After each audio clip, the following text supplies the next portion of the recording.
All right. People would watch this. And I think we're live. I think we're good to go. Looks like we're live. I've got Chris Taylor with Financial Fitness on. Chris, can you hear us? I can. You're good, brother. How are you?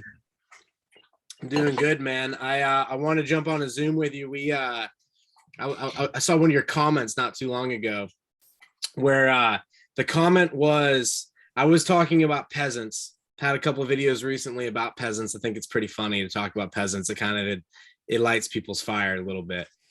And you had commented back and you said, yeah, peasants with AR-15s. And I thought that was hilarious because never once has that actually really happened. Although in America, people seem to think that that is a story of America, but it's just simply not. So I thought maybe we'd start there. So where do we go from here? A lot of talk around dinner tables, holidays, families getting together, friends, boys groups. A lot of people have ideas on what might come next, but we all know one thing: things aren't quite right. Everybody thinks that. That is the common. Even people that aren't paying attention have that thought. Yeah, no doubt. You know, they know something's not right, and then they immediately put their head back in the sand. Something's not right. Yeah, something's not right. I mean, it's ridiculous. Like, you can't really have a conversation with people at this point in time with opposing views.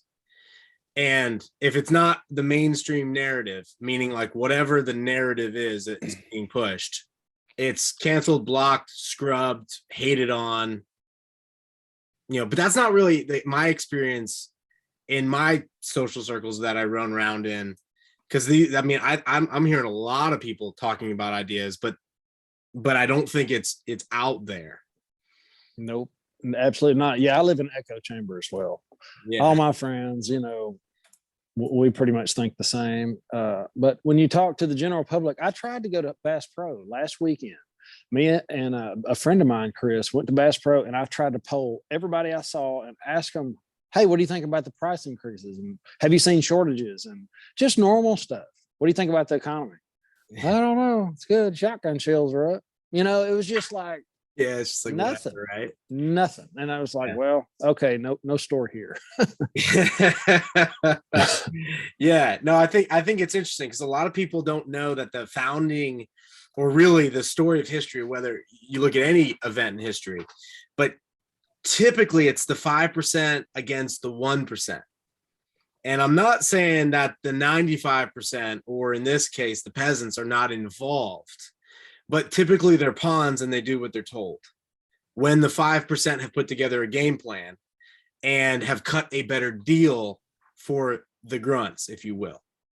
So we've got an idea, you know, citizens of the 1760s, we're kind of sort of kicking around the idea of maybe getting rid of the king guy because he's kind of a dick, and he's got taxes. You know, heaven forbid, 6% on tea. It's outrageous. You know, I can't have that. Yeah. And so what happens is you actually dig into it and you realize that all of the guys, the signers of the Declaration of Independence, for the most part, are wealthy landowners, certainly wealthy landowners. No one there is just like getting by. Everybody there is pretty well off. I mean, even Paul Revere is a silversmith. He's essentially a welder, fabricator like you that works with one of the most precious commodities of the time. And so, you know, so even that guy, you hear the story of Paul Revere. Well, yeah, the guy's a silversmith. I mean, he's essentially a banker, you know, before bankers are really a thing over in the colonies. But what occurs there is these guys, and you really figure out, they've got land speculations in the Ohio River Valley, and they're interested in getting rid of the king, so they don't have to have a cut that comes out of the deal by speculating over in the Ohio River Valley. You're talking like the Mississippi River and a lot of trade, and you're able to connect the Great Lakes all the way down to the ocean. You know, so there's a big, you know, there's something there. The westward expansion wasn't happening just yet, but they knew that there was land west. They just didn't know how. You know, it was before Lewis and Clark, so no one really knew how expansive it was, and it was, you know, littered with Native Americans, and some of them were hostile, you know, reasonable, you know, but these 5%ers came together and were like, hey, let's get rid of the king. Let's cut him out. Essentially, if you think of it like a drug deal, They go, hey, let's get rid of the drug lord here. If we cut him out and we go direct to the source, we don't have to pay his tax. And well, that brings me, it makes me think of the Pilgrims. Yeah. When they showed up, I did a deal on Thanksgiving, and I really kind of went down the rabbit hole, and I didn't make the video very long. I probably should have. They were wealthy families that left. You didn't get to charter a boat for 2 months if you weren't wealthy. You know, now, I mean, that's expensive to do now. Yeah, right. And you know, it sucks they got blown off course. You know, they're supposed to go to Virginia. They went up in Massachusetts with 6 inches of snow on the ground. And they starved to death, and half of everybody died, mostly women. But it's the same. They were, you know, they were tired of the king, and the wealthy did something about it. Yeah. Yeah. I mean, the wealthy are the first to move, right? And so that's kind of the story of history. I mean, we're watching this now. I've got friends in Canada. I have a few acquaintances, a lot of viewers over in Australia. And I've been telling them on Instagram, and I mean, for a year now, I'm like, hey, it's time to go. Like, literally pack up and go. And everyone waited for the door to close and lock behind them, you know? And it's like, man, I get it. It's hard to just peace out and go do your thing. But I mean, do you think it's going to get any better? How is it going to get any better? It's probably going to get a whole lot worse before it gets any better. It's got to be, man, it's got to be really bad for people to jump. It's got to get really freaking bad. And it takes a special person to see it. Yeah. Because most people are not going to do anything. Yeah. Yeah. I mean, it's very true. So I think the theme of our conversation tonight is, you know, where do we go from here? And it feels like eventually there'll be this equity crash. It kind of feels like it's baked in the cake, because everything is just ripping the moon. There's money printing like crazy. As George Gammon says, things can crash up as well. You know, when you like stock market in Venezuela went to the moon, but the currency went to the toilet. It was like 59,000%. It was the best performing stock market on the face of the earth. Right, in nominal terms. But when you divide it out by, you know, the local currency in terms of gold units, not so much. Right. The melt up, you know, it's the same. That's a really good. You can follow that guy. Can't remember who came up with it first. David Hunter talks about it a lot. The melt up, and it's exactly what's going on. It's really obvious.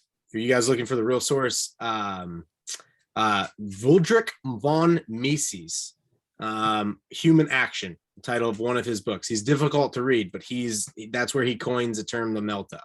Okay. Here's a guy that went through the hyperinflation over in Germany in the 30s, I believe. He was an Austrian guy. So he was over there observing that whole thing, ended up moving over to Americas and after the war, and wrote a book on that time period. That's kind of what we're doing. We're observing this thing. Yes, we are. We see it coming. We're observing it. We're watching it unfold. Yeah. And it's really interesting. It's really exciting. But what sucks is how many people are going to do like the Australians did. You know, they're going to sit and wait.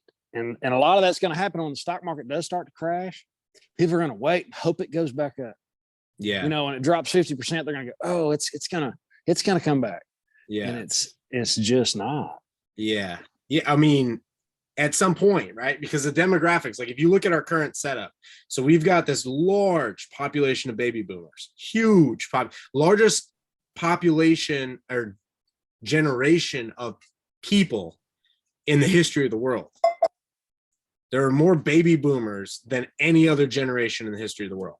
And so all of these people have been told their entire lives, you go to school, get a good job, dollar cost average into your 401k, buy 60% equities, 40% stocks or bonds, and you just set it and forget it.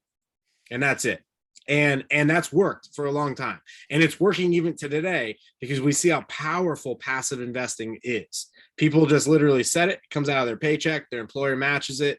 And it doesn't matter what the stock market is doing. It always seems like it's going upward because there's just more people piling into it. So it's just got to keep going.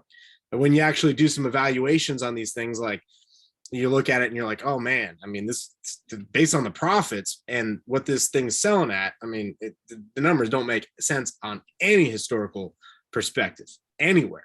So to you and I, we go, well, at some point in time, the value has to come to a real value. and the real value is probably 50% or under from here, maybe even 80%. And so now you've got these aging baby boomers that should have had this event happen to them in '08 when they were in their 50s and 40s. And instead, our political elites kicked the can down the road. They felt like over the last decade, everything was okay. And they just kept dollar cost averaging in, and that cancer kept building up and building up. And so the day of reckoning, instead of occurring in 2008, 2009, maybe being over by 2014, instead we have delayed the inevitable for a date sometime in the future, between tomorrow and 2 or 3 years from now. Well, there's no telling how long they can kick this down. That's the most impressive thing to me is how long they've been able to keep this thing going. And we saw it yesterday, man. My wife made a video about up to $17,500 in stimulus for your new house. Oh, really? That's amazing. Yeah, you've got that. They're stimulating directly to the housing market. Yeah, and it seems to me like they're, you know, it's a bait and switch. You know, here's some money, go ahead and buy you a house, and then when it crashes, they'll buy it back at the bottom. I don't know, man. The melt up is here. It's starting. Yeah, you know and the precious metals have been. So I go to work and I'm like, hey, have y'all got any gold and silver or any way to protect yourself from what's coming? They're like, why would I do that? I've got stocks. You know, they're going straight up. Gold and silver's not going straight up. Yeah. And that's true, but for how long? Mm-hmm. It's kind of, I guess that's the only thing we can do is. Well, the nice thing is that gold and silver are the tools used by the elites throughout history to preserve wealth from one country to another or from one financial system to the next. Because financial systems change, just like everything else. And the internet changed. I mean, people used to literally play Oregon Trail and The Sims on Windows 98. And now the internet has changed to Facebook and maybe the metaverse or YouTube or whatever. The internet has changed. What you do in front of the screen has changed. So financial systems are likewise. They change. Like in the 40s, and we had a gold-backed currency. As far as America goes, we're the top producer of all things: steel, iron, and name it, oil. I mean, we were the top. And we're the largest creditor nation, meaning we were the people that did the banking. You needed money, you came to us, and we loaned it out. And now that has completely shifted, but so has the financial system from a hard money standard to a debt-based standard. We still call it the dollar, and most of the common folk or the peasants haven't really figured it out, but they do know that the dollar doesn't buy what it used to buy. They do know that. And so it's baked into their psychology at this point that things always cost more in the future as far as dollars. You don't buy a stick of gum for 5 cents anymore, or a soda pop or something like that for 5 cents. You know, it continually goes up. So they know that there's some sort of inflation, but they don't know why. And the truth of it is that the 5% are sitting near the money printer next to the 1%. The 1%'s printing it, and they're getting it. I mean, that's the reality. Yeah. You know, I mean, really, it's the 1% at this point in time that are next to the money printer. Because unless you've got a chair at the Federal Reserve, you know, you're not in there. Unless you're BlackRock, you're not getting it. I mean, BlackRock has a bigger balance sheet than the Federal Reserve. They are much larger than the Federal Reserve. It's just they can't print money. Federal Reserve can theoretically basically print out money. And the Fed is at this point bailing out the U.S. government, to which everyone seems like, oh, it's okay. But the government has essentially failed, and it's on borrowed time. It's on life support. Yeah. So what since comes 2008. Since 2008. Sure, for sure. Because we in our country don't want to have the reality that, you know, like what happened in 2001? I mean, you have to really trace this all the way back to 2000, right? You've got this tech bubble and it breaks, but nobody really cares. A couple people no one really loses too much in that. Yeah, there's a few people go bankrupt, but they were doing cowboy stuff, right? And it was something you heard about, but you know. And then 2001 happens, and the DXY, the dollar goes to its lowest point that it's been really in a long time. And then out of nowhere, 9/11 happens. I mean, literally immediately, 9/11 happens. Rumsfeld's on trial a week before that, or he's due to be on trial that week, and then 9/11 happens. So a lot of shady stuff happens, and $3 trillion is missing magically, two to 3 trillion, and the national debt's $5 trillion, and it took 200 years to get there. from the time that Andrew Jackson had put us back onto a zero debt situation. When Andrew Jackson had left his presidency, we were on a hard money standard and we had zero national debt. He set us up. And his final words were, "I killed the bank."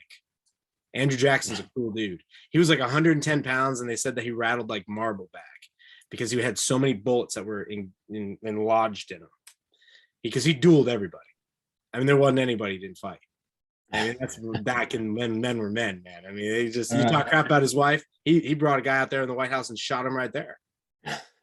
Fair, but still shot him. You know, no news story, no nothing. I mean, it was just different time. Well, we've set the narrative. Where do we go from here with all the crap that's coming faster and faster? I mean, every day it's something. You know, we got the new scandemic, the new variant that's going to cause this lockdown, even though it's not that bad. You know, they're going to use all that to their advantage. They're going to do this great reset. Yeah. They've just got to make it bad enough to where they're able to reset it. Right. So that's, I think I would agree with you. And I would say that we're probably at that spot where we're at a fork. We're coming onto that fork in the road. They've been kicking it. And it's either going to break right or it's going to break left, but it's going to be epic either way. You know, it's going to be wild. It's going to be freaking wild because everyone's on the bus and they're just switching seats and, you know, everything. All we're doing is just trading paper back and forth, right? We're not building anything. No one's doing it. We're all just sitting in the same spot. That's so true. But then at some point it's going to be like, woo, you know, it's just going to be like a hard right or a hard left. And it's gonna be unexpected. And ideally, from the elite's perspective, they want to make the world in a way more predictable place and a more milkable place for themselves. And this makes sense as an elite, right? You want to ensure that you have full control of the population within reason, without the troubles that come from managing an actual peasantry. Like, I don't want to really see, you know, the super poor people show up and be like, "Sir, how do I fix my hungry child?" Like, I don't really want to deal with your problems. But at the same time, I don't want to live in as an elite, as a in a world where I have these super sovereign individuals that are potentially a risk to me. So it's better if you're waxed, vaxxed, and microchipped as an elite, because now we can track everything. Right. So now we know we know everything that's for the most part occurring, and we can control a mass amount of population, as opposed to having something closer to anarchy where everybody's just kind of doing their thing. And it's, you know, if you've got the power as an elite, you want to hold it. And the only way that you can hold it is by holding it. As gloomy as that sounds, I think they might be trying to, I'm not sure, I hope not, but some kind of mass genocide. I can't, they're for crowd control. Yeah, for sure. I mean, that's what they're about. And I don't really have any evidence other than what I see as people taking medicine and all this other stuff. And I'm not saying I'm for that or not for that. I'm just saying, think about it critically and maybe go to a red pill or something like that. But you're not wrong. I mean, the Drudge Report said put the world population substantially down by 25. Substantially down. Yeah. See that kind of stuff. And Bill Gates is for population control. He had the patent for the vaccine in 2018, 2019 before it got here. I mean, it's nuts. The stuff that's lining up where that really could be possible.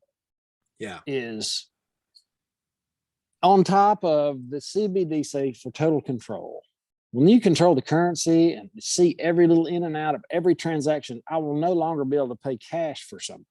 You know, right. That will be monitored. You know, unless you've got some way to take Monero, or, you know, we're not there. We're in the middle. So what you just outlined there is there's the 5%, right? So I wouldn't consider for sure not in the elite class, right? In the elite class, for the kulaks watching, what's it cost to be elite? That's my first question. All my buddies. I'm in some pretty cool circles, and I'm like, yo, what's the interest and what's the entry fee? And they're like, Trav, it's a culture thing, man. You're not it. It's a it's where you're more concerned about, cheese than you are about economic issues. You have other things to worry about, the finer things in life. The other things don't even occur to you because you're multi-generational wealth. You've gone to, some Ivy League school, and the idea of a million here, a million there isn't, it doesn't register. It's a totally different game. And we have a very large managerial class, which is basically useless at this point in time. We have 30 years of educating people to be PowerPoint jockeys and email ninjas, and they're not really necessary, but they're loving this work from home stuff, right? And they're loving trading their stocks as they're working from home. So they're making 80 grand a year with their city job that they now get to live in the country at half the price, still get paid 80 grand a year. And on top of that, their Robinhood accounts are going to the moon. And but at the same time, we're beating up on the truck drivers, and we want to mandate this and that for the truck drivers. And we're wondering why the shelves on the stores are getting a little bit tighter and a little bit tighter all around. And then the mainstream propaganda has got to go out there and go, well, that's because the American consumer is so strong that, these things are occurring. And you're like, or as a society, we're losing our ability to do a few things like win wars, fly airplanes faster, build cars that go further on gasoline at a lower cost. We're kind of going backwards technologically as far as the world of atoms goes. We've come to a standstill. And so it's not that the pie is expanding anymore. It's that the pie has certainly maintained its current size, and at this point is definitely shrinking. And so now, instead of an expanding pie where there's more for everybody, there's a shrinking pie where you having a bigger piece is subjective to me having less. Well, a bigger piece of what? Of the economic pie. Okay, so while we're talking about gold, Bitcoin, or land, we could talk about any of those things, but we could talk about the most basic, which is like housing and food, right? So housing and food. So, but you're going to buy those with maybe currency. I don't know. See, I'm kind of with George Gammon on this. It doesn't matter how much gold, Bitcoin, silver, and all this stuff you had. If everything sucks, then everything sucks. And if we're talking about the economy and how to get by and buy things, and because life sucks, if you can't buy what you need, then it sucks. Well, it depends on your class, because at some level you can pretty much get anything you need. And what it costs fiat dollars doesn't really matter. I mean, you can pretty much have anything you need flowing into you. Well, that's not the case though, because if the grocery store's empty, then the grocery store's empty. Right. You're right, but only the peasants go to the grocery store. Like the super elite don't go to the grocery store. Well, the super elite grow their food. They have people grow their food for them. I mean, at this point in time, I would suspect that. I would say definitely that they certainly have control over their own food supply. The reason I say that is Bill Gates is the #1 farmland owner in Louisiana and most of the U.S. Yeah, so Bill Gates isn't going hungry, right? Right, that's right. Now that is a super elite. He's like the president or something. Yeah, and we've got and I hear people like Gammon and other people talk about farm. They'd like to buy a farm so they could grow their own food. Have people grow it for them. Yep. Yeah, I think that's a good.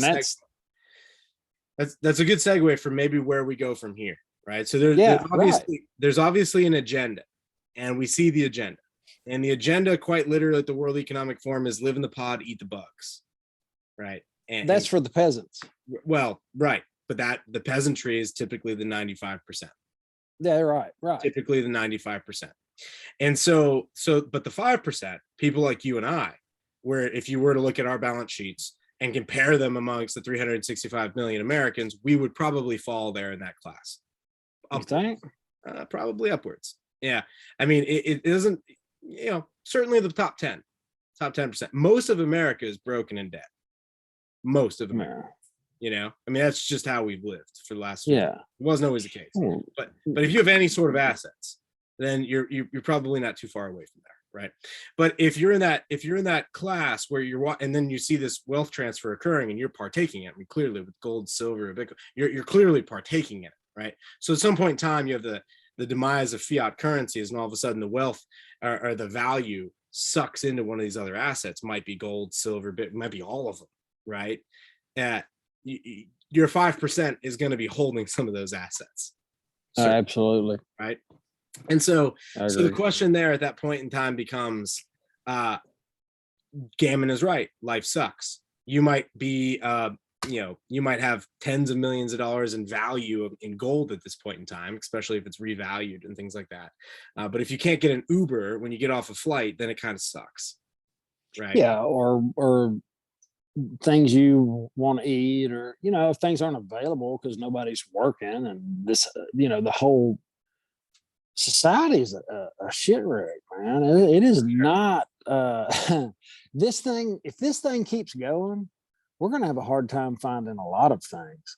Right now, it's just kind of a pain in the butt. It's not like a big deal. Yeah. This thing goes on for another year or two, along with tranny inflation, this thing could really be undesirable. Well, I mean, based on I would say based on like a 90-year cycle, we're about due for a good depression. It's about time. Yeah. Run me through the cycles. You've got a really good understanding of cycles. Yeah. And I really like to give everybody kind of a rundown on the cycles. Yeah. Well, cycles can be like religious in many ways. People they stick to the cycle and they're like, but the cycle says, and the cycle says. And I got a couple buddies in some groups I run around with that are like, Trav, your cycles, they matter, but they don't, man. Like what's going to happen is what's going to happen. But what has happened historically there's been a 90-year bottoming cycle in equities. Now, we don't have a huge amount of time that we can track that, but we can certainly track it back 3 cycles. And we can kind of show like, oh, in the 1930s, there was definitely a bottoming in equities for sure.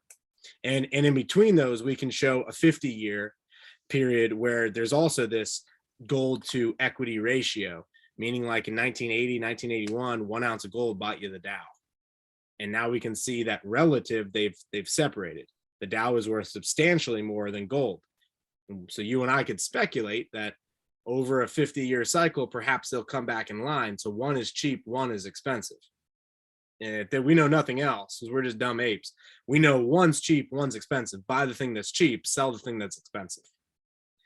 And so what typically has occurred in the past, and this the baby boomers put us right spot onto these demographics, is there's this 90-year cycle in long-term debt. And the long-term debt cycle plays into a reset of some sort. The last time we had a legit reckoning was in the 1930s, which was the Great Depression.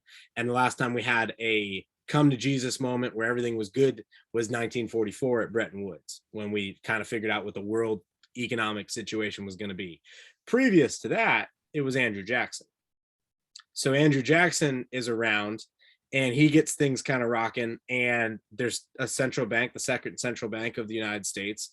And Andrew Jackson was like, if this keeps going, our kids that, essentially inherit this land are going to be slaves to the bankers. We got to get rid of these bankers. And so Andrew Jackson did some radical things, but essentially what it is, he paid off the national debt.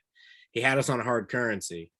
There was a hyperinflation in America prior to this. People forget there's been a couple hyperinflations in America. Typically, they've been around the wars, the 2 civil wars, because we've had 2. The Revolutionary War is what we refer to it as now, but it was a civil war at the time. It was the British fighting the British. It was, the colonists, but they were British, fighting the mainlanders, the British. So it was a civil war at the time. And likewise with what we refer to now as the Civil War, which was really just a war of failed secession. Or a better way to have said it is the war of northern aggression that was lost in a way. And that's a story of the 5% going against the 1% in a way. It's the Southerners who are going, hey, we're paying most of the taxes. And the Northerners going, and the Northern governors, really, the Northern political elites going, hey, you need to support more of our Northern industrial businesses. You need to buy your tractors and your parts and stuff. You need to buy them from the North. And they're like, well, why would we do that when we can buy better European made farm equipment? And we can exchange them for cheese and wine and all those other things. So, and so in our American history, we're taught, oh, it's about slavery. It had nothing to do with slavery. In fact, Abraham Lincoln was pro-slaves, especially in the border states. That's what the Declaration of Proclamation says, the border states. And so when he found that I could technically free these slaves, provided they gave me military service, and 2 years after concluding I could possibly potentially free them, well, they became useful tools. Still peasants at the time, but became useful tools for the elite of the time to forge a nation, which, you know, they did post that. Previous to the Civil War, we had a bunch of states independent, where your state governments really were the thing. What we're seeing now, we're seeing a return to this, where the Florida governor is all of a sudden becoming quite a political tool at this point in time, as far as like he's butting heads with the president. And you got to look at it and be like, well, it's not like it was in the 90s where the governors kind of got in line behind the president. At this point in time, the Florida governor is going, hey, I don't know, if you piss me off, you know, screw around, find out. You know, and so you start to see them, Texas, starting to build legit guard patrols and things like that. You know, they're pumping up their state guard, and you're like, they're getting ready for, no one said it at this point in time, but they're getting ready for a return to federalism. Or I would say that we're naturally going to return to federalism, which is where the states do their own thing. And the federal government exists, but not really. And we've seen this in the last decade before we started getting fully woke in the marijuana laws. So yeah, marijuana is a Schedule I drug, but in Colorado, nobody seems to care. And in California, they certainly don't care. States that said, well, we're going to listen to the federal government, their daddy, we're going to listen to daddy. Well, Colorado and California is like, up to you, man, but like you're missing millions in taxes. So I guess have fun with daddy. Yeah. And so we've already entered into a state of federalism as far as that was concerned. And the next step to that is controlling the states through the currency. So when you had an issue with a weed dispensary in Boulder, Colorado, that's maybe doing well on marijuana tourism. You know, people go there to go skiing and smoke marijuana legally and have a good weekend. Well, you just bust that joint because, you know, it's a cash business and they're not paying their taxes properly. So you go in there with an IRS SWAT team. And yes, there are IRS SWAT teams. And so you go in there with an IRS SWAT team. And you go, well, I mean, it's, you know, IRS law, you know, legal tender law. You ice over the Schedule I drugs, but you go, hey, we got taxes. So I think that the next step here is that it's possible, as things continue to erode, that some of the states go, enough of the BS, and we're going to switch up currencies. And you could see them possibly pulling El Salvador, or at best, maybe a gold, silver, digital type of thing. It's possible. So I think that's where we go from here if we do it in a peaceful transition. But ultimately, I think that we're perhaps what Mark Moss says, we're hitting peak centralization. And then it's decentralized here from the back end, but it remains to be seen because the elites certainly don't want that. Yeah, that's the whole thing. The elites have manipulated the system. It seems like there's no end to the manipulation.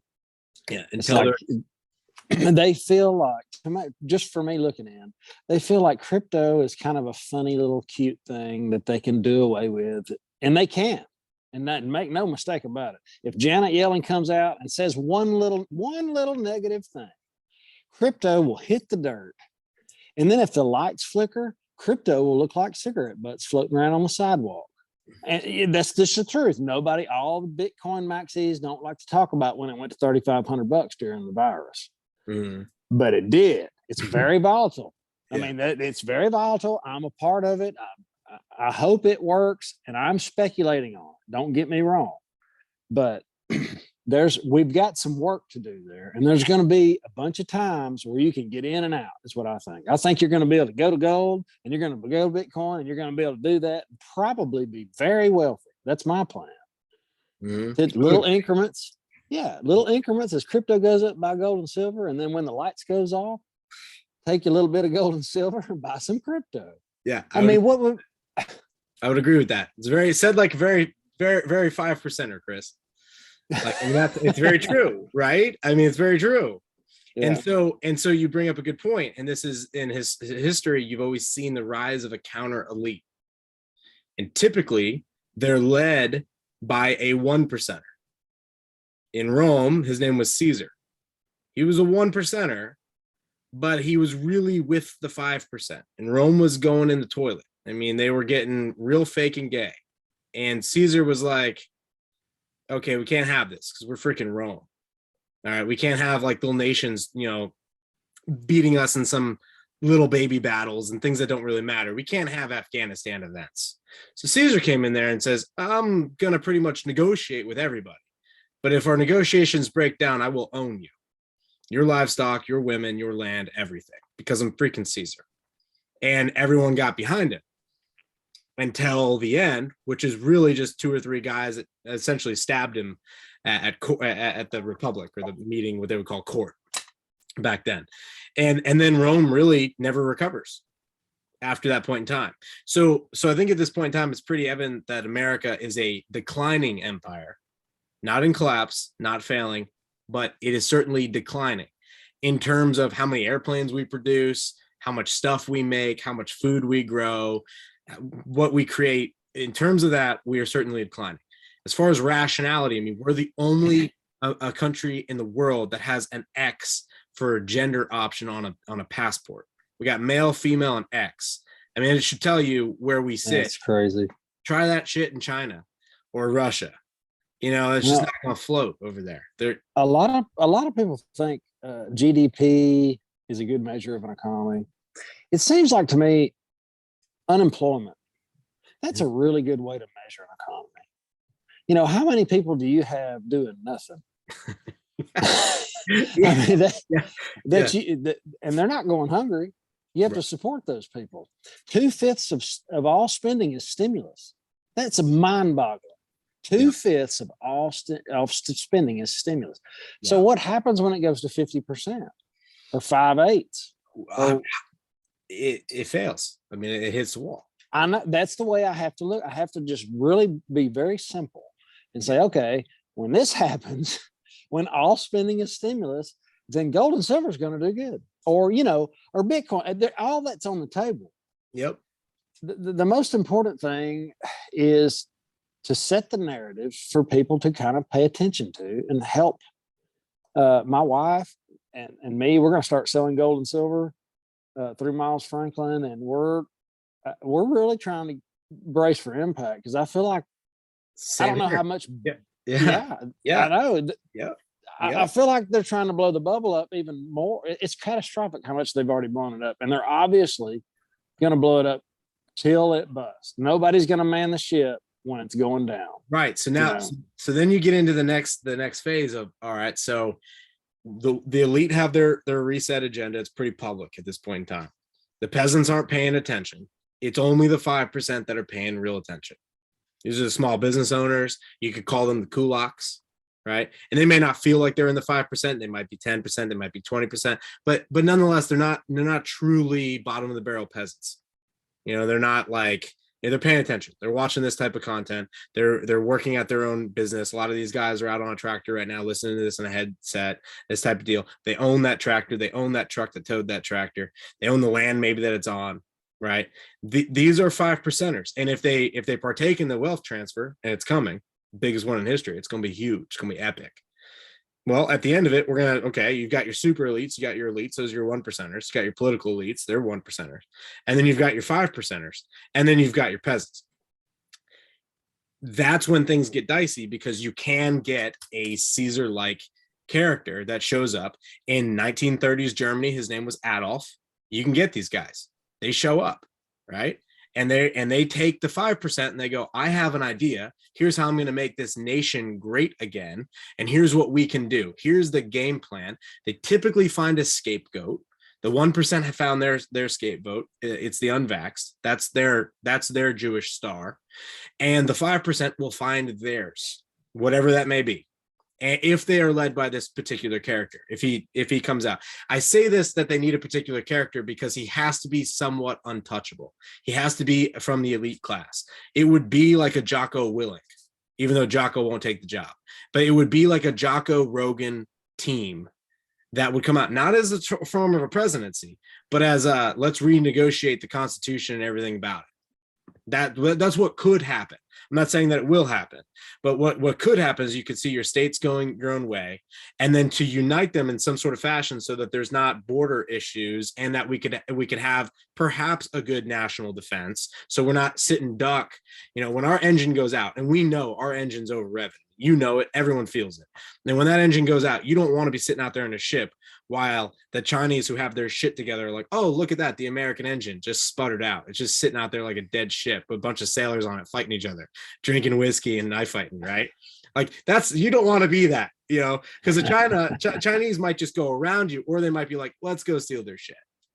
I mean, there's a very real thing. This is the whole reason that we have nation states in general, which I don't believe in, but we have nation states to protect us from other nation states. I mean, it's the biggest thugs in the game, and they end up in politics, and then they end up controlling the ships. And if our ship just has like a mutiny, it could get really dicey. And so my base case for that is that when you read through the comments and you see this, and you can see the atmosphere, you can see the anger from the right. And everybody always says, like, I got mine. Yeah, everybody's got theirs, right? All these type of dudes, they got their stuff. But if you really work through what that event would actually be, if it was successful, it would be a led effort by the 5%. Yeah, well, there's a different time of war. I mean, it's different now. It's not. Yeah. It's not it's not like that anymore. No, we're fighting a different war right now, I think. Yeah. With everything that's happened over the year and a half, they can send anything they want to over here. They're paying people. They're actually encouraging their children in China to be scientists so they can whoop up flus. I don't know, but it's amazing how you can win a war without ever firing a shot. But make no mistake about it. They want to own this place. They want to own America without Americans in it. And that's you've got to really understand that, and don't write it off as, oh, that's just some crazy talk. No, that is exactly the fact. They're out of room. They're out of resources. They want to be here. They already own half of this place. And so our way forward, right? Because I don't think the only way forward is perhaps an experiment back to our roots in completely decentralized American anarchy. And not saying that we'll have full anarchy, not in the terms of things on fire and things like that, but if we decide at some point in time, our 5% decide to go against the 1%, whether it's confrontational or not, and decide we're going to go completely decentralized as much as possible, that's an unconquerable land. Good luck with that, bro. Trying to roll into a bunch of sovereign individuals. Essentially, America would be 50 independent nations as intended, under one constitution as intended, with people that are fully liberated, armed, free men. That would be that's an unconquerable place.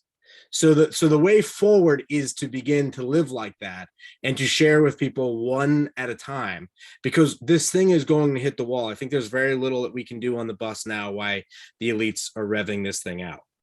But when it blows, instead of being like, oh, told you guys, told you there was going to be food shortages, things were going to get dicey. We already know that that's probably likely to happen, but that will be the point to deploy our capital. That'll be the moment where we stack silver, because I'm going to go spend my silver. I want to be at a place in my town and come across something and be like, it looks like something I might have had once. I want to get into circulation, because once it gets into circulation, they lose their control over the entire thing. You ever hear gold bugs and they're always like, I've never sold an ounce of my gold. Well, that sucks. Most all of them are like that. Once they get some precious metals, they never let it go. Never let it go. I plan on spending mine. I'm going to trade mine for crypto and land and rent houses. You got to be that way. I think it's because the system never fully failed. They always found a way to keep it going. But at this point in time, to circle it back and to wrap it, is the demographics are so heavy with the baby boomer, the aging baby boomer demographic, that when they begin to, quote, retire or get old and need some of their resources, provided that they're still there, they will have to withdraw these funds, whether they want to or not. They will have to sell their stocks, whether they are up 90% or down 95%. They will need to sell what they have to buy what they need to buy. And so it will lead us to an event where the demographics are so heavy that there's no avoiding the same cycle that has this 90-year cycle, which happens to be at the back end of a 7 to 10 year business cycle, which we extended from '08. We've been in a business cycle up. We had a little dip in 2020, but that was only like 90 days. So we can't really count it as a true recession. Nobody really got the shortest recession in history. Right. So we've extended this business cycle, which should naturally be a 7 to 10 year deal. And we turned into a 12, 14 year deal, which means we haven't been able to purge the malinvestment out of the economy. And, I've had businesses where I thought they were good ideas and they should have failed early. So we haven't been able to get that crap out of our economy. Also make room for people that have an idea and young energy that want to go do something. There's just no room to start a road building company if you're in the wrong area, Oh yeah, that's a big monopoly.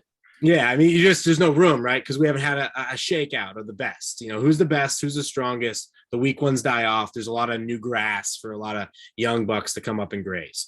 We haven't had that moment, and so essentially, we're approaching that fail point.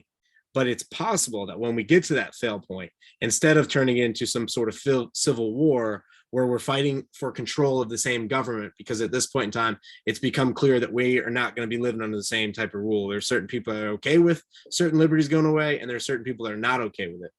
And so it seems like we're at a point where we're going to have some sort of divorce separation of some type. Doesn't mean we got to be mean to each other. It just means we ain't going to be sleeping in the same bed anymore. It's just, there's going to be a separation of some point. And if we do that fully and go to a completely decentralized American model, it's possible that we once again become the most unconquerable best place, because we embrace the decentralization while China and others embrace peak centralization and total control of their people. At which point in time, you fight an aggressor like a China by freeing their people, which is the most American thing we could possibly do. And that comes from our entrepreneurs getting to work going, how do we get past their firewall? How do we beam the internet to them? How do we get everybody into a private cryptocurrency that their government can't control? How do we let these people 3D print their own armory if their government is oppressive? We have our own problems now, so we can't even think about helping the people of Australia or helping the people of Austria or the people. We can't even think about it. But if the engine on the American Titanic blows and we go to a decentralized model, which I think is going to be a turmoil period of time, and I think this is like a 20-year period of time. I don't think. I hope you're wrong. I think this is like a 20-year deal. Well, the last one was 20 years.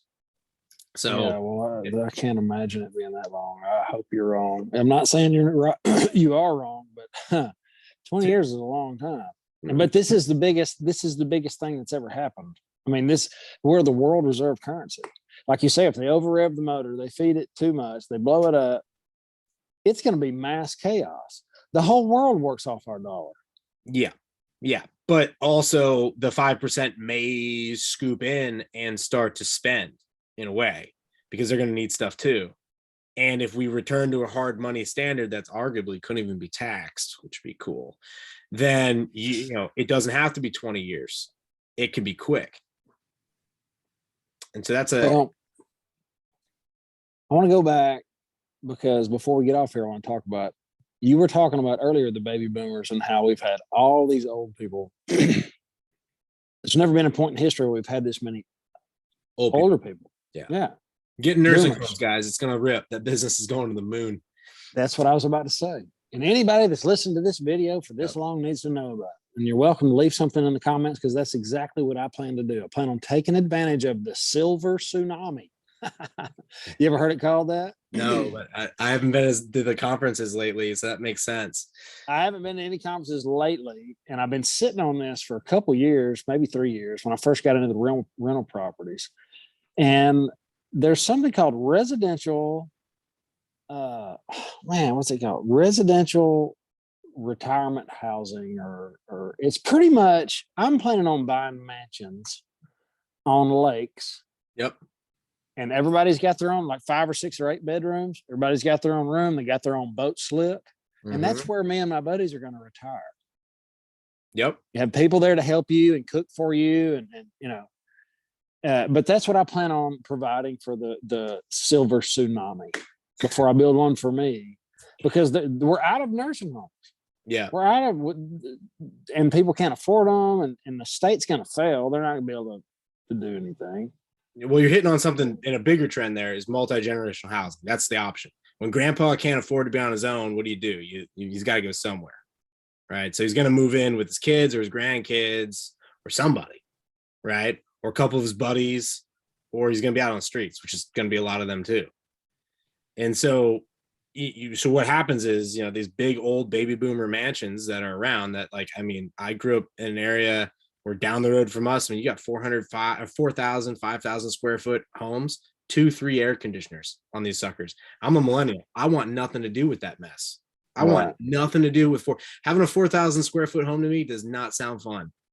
But if there were 6 people living in it with somebody that cooked them meals and helped them, then it makes sense. And then if those 6 people are somewhat paying rent, now it makes a lot of sense.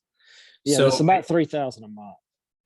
Right. And so I think that that's going to be a huge trend of multi-generational housing, where you're going to buy these old McMansions and you're going to fix them up, and you're going to have 3 or 4 generations of people, or the old people, they'll be, catered to each need. But I think that that's very likely. Yeah. So that's we've taken it from cradle to grave.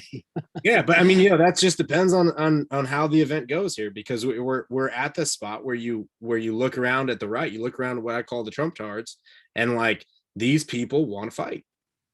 I mean, you might not see it much on YouTube, but you go talk to them. These people want to fight. I mean, they don't really know what they're talking about. They just think they know what they're talking about. It sounds like a good idea to them. And then the second the lights go out and the fuel's not at the station, they'll be like, oh, damn, this isn't like Call of Duty. Like, no, it's not like Call of Duty. Yeah. You know what I'm saying? That's the biggest misconception. Yeah, this is going to be some kind of fun shootout. Yeah, like it's gonna be a Western. Like, no, I'm all about it too. Like, I saw Red Dawn. I mean, I beat that. You know what I mean? Like, I love it, right? But the reality of that actually going down, and then the left will be like, well, we have our fearless, gay, woke, and vaxxed military to back us up, and you're like, well, I mean, the Taliban did it with 70,000 guys, so good luck. Yeah. Right? I mean, if you have 70,000 based men, I mean, whether you agree with their values or not, they got them. They got their values and they stick to their values. If they're based, the Brits couldn't take them, the Russians couldn't take them, and the Americans couldn't take them. Doesn't matter how many drones you have, how many whatever you got, doesn't matter how many trillions you got. What we saw there was 70,000 based tribal people will survive, period, no matter what. And so I think that the future will look more like that as nation states start to fail, because organizing 350 million Americans that are kind of a monoculture, but not like the 50s. Not everyone's watching the same television programming anymore. So they're not listening to the same radio address from Roosevelt. So they're very different now. And so I think that they're ungovernable. And for people like in Australia, you have to become ungovernable. That is the only thing you can do, is to literally become ungovernable. You got to embrace it. And they're right there too. Yeah. They're right there where if they don't do something right now, it's over forever. Yeah, it is. They're in a petri dish. They're on an island. Yeah. They're trying everything out right there. What they can get away with. They've already taken their weapons. I mean, it is. I was trying to make videos when all this started happening over there. I was trying to make videos, and I was reaching out to an Aussie buddy of mine. He said nobody was willing to talk to me. No, they were for it. They were for this crap. Mm-hmm. They, whatever keeps me safe, Yeah. Trade safety for freedom. It's just it's a weird, strange environment that's getting worse. Fast. The thing is, in America, is that's ingrained into our culture. We're pretty fake at this point in time. I would say we're pretty fake and gay, but we are. I mean, if you want the American story at this point in time, make it faker, make it gayer. Like, just take anything, make it faker, make it gayer. I don't care if it's football. It could be anything. Just make it faker, make it gayer. Until you can't. Yeah. And so, I mean, it's still ingrained in our culture. Typically, we'll wrap with this in these type of revolution type deals. The meme that floats around is 3% of the colonists took up arms against the British. And that's about right. It's about 3 to 5%.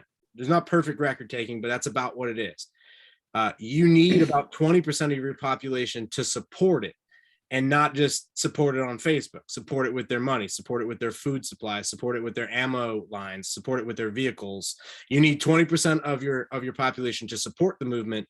You need 3 to 5% of your Chad fighters to be all in. And if you win those events, then, I mean, typically you do win those events if you have those numbers. And so in America, it's totally possible. One thing we'll leave with is in the 1780s is about the worst time in American history, possibly human history. And that we skip over this in our public education indoctrination camps here. When they were done beating the British and the British got on their boats and they left, the people that supported the British were referred to as Tories before the war, during the war, and after the war. They got hunted. And they got hunted like it wasn't any type of horror story. It was a lot worse than that. If you were a Tory, and everyone knew by the end of the war whose side everyone was on, you know, you probably didn't make it at this point in time. Your last name probably is not registered anywhere in America. And that's something that people don't account for. But because of that, it was way worse than the Depression, because they nicked their population and nobody made or produced nothing, because it was a turbulent time. It was essentially a totally chaotic time where the first president of the United States was written out of the history books. His name was John Hanson.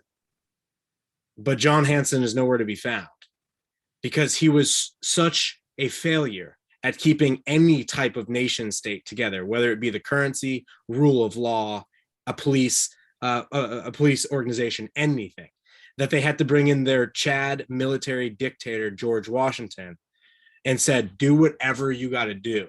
And George Washington shows up with his elite dudes, the guys that helped him win, the best ones, and they did what they had to do to bring rule of law back to the land.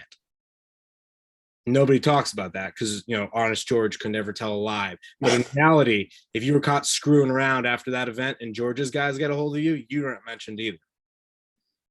They put that crap together. They wanted to make him king, and he's like, no.